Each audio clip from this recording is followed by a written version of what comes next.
Running the supergrouper is fairly straightforward, and for the most part, the dialogues that appear throughout give you all the information that you need to know. But just so that you understand what's going on and can troubleshoot if necessary, I'm going to walk through the process of running the supergrouper and what exactly it's doing at each step. The first thing you should see when running the supergrouper is this dialog. As is noted here, at any time if you want to stop running it, you can press Shift Command period. I'll go ahead and hit run. Since I'm running it for the first time, it's asking me to double check all of my settings. These are all settings that are really required for the supergrouper to run well, and really for any quick key shortcut to run well. The first one is to make sure that both quick keys and quick keys user event helper are checked in the privacy pane of security and privacy and system preferences. In my case, they are.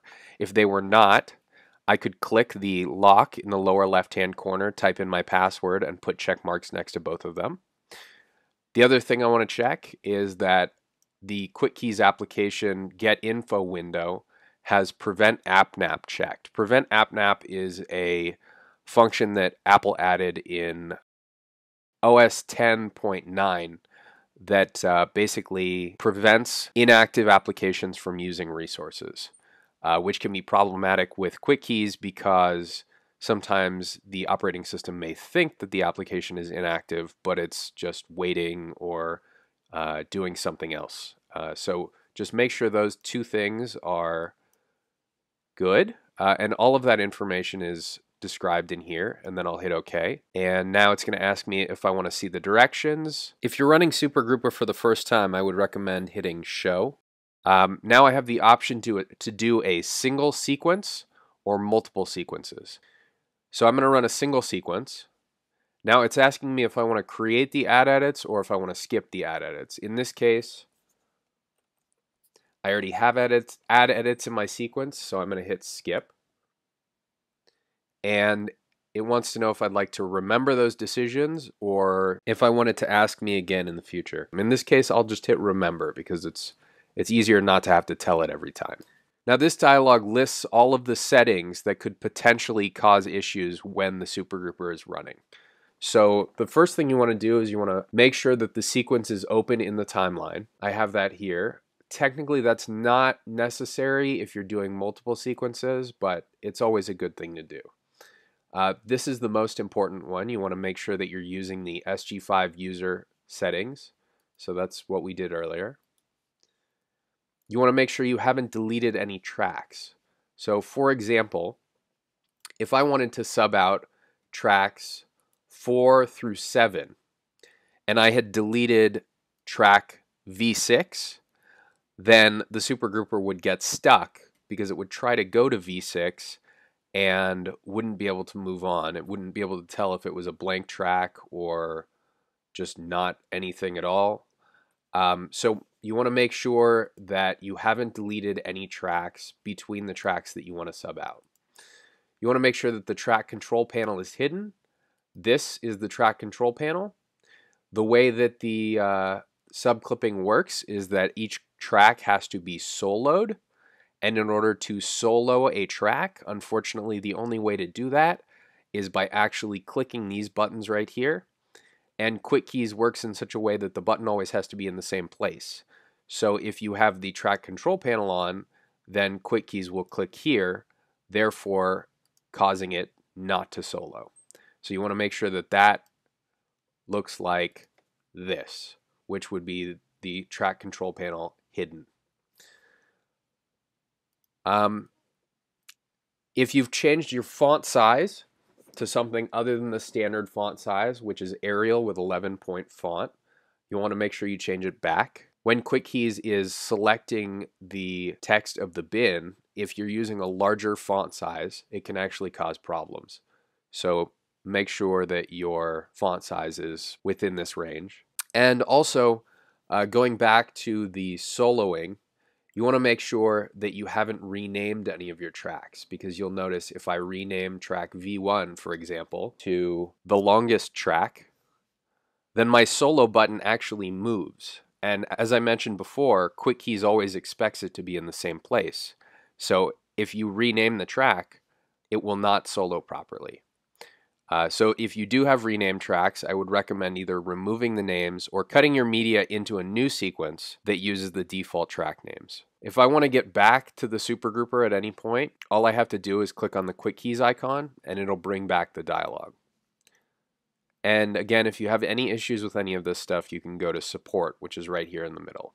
And you can cancel at any time either by clicking this button or hitting Shift Command period.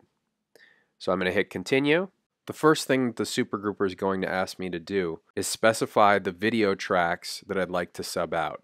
So in this case, I'd like to sub out 10 video tracks, starting at V1 and ending at V10. So it's asking me for the first video track. In this case, that would be V1.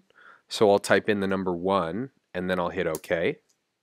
If you're working with a sequence that doesn't have any video tracks, just type 0 for the video track to start at and the supergrouper will automatically assume that there are no video tracks.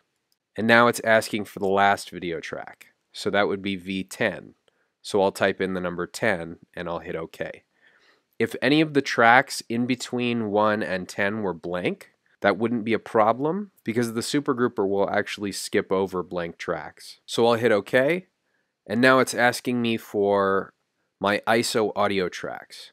So in this case, just as you would if you were actually multi-grouping this by hand, if I'm working with monophonic audio, I would want all of my ISO audio tracks. But since I'm working with polyphonic audio, I can just do one track, which in this case is anything between 17 and 24. So I'm going to choose 17 because I'm doing polyphonic. So I just need to sub out one track.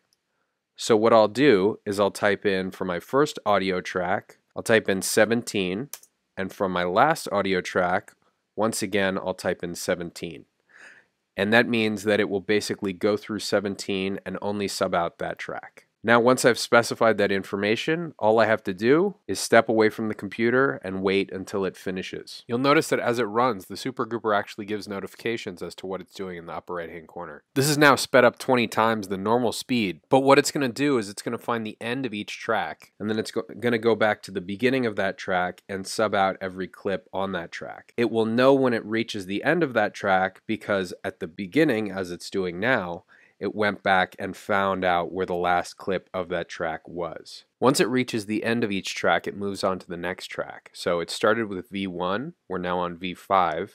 It's going to go all the way up to V10, then it's going to move down to A17, and then once it's finished with A17, as you'll see, it'll ask us if we want to create a multi-group. As I mentioned before, it can handle blank tracks, but there are other options that I cover in some of the other movies that give you more flexibility in your workflow. If you notice at any point that you're ending up with duplicate subclips in your bin, it's very likely that the supergrouper, for one reason or another, is not properly soloing the track. You can tell when the track is properly soloed because the button turns green. If it's not green, it's not going to be working correctly. Okay, all subclips have now been created, so the supergrouper is asking me if I'd like to multi-group them. I'm going to go ahead and hit create, and it remembers this as a preference, so the next time you run it, if you choose create, it will automatically create it for you. So that's it. I now have a multi-group, and you'll notice that if I pull that multi-group up in the timeline and turn on dupe detection, that everything looks clean. If you come across any issues or have any problems, or if you have a request for a specific workflow, feel free to send me an email in the contact section. I'm always happy to hear from people, and thanks for using the supergrouper.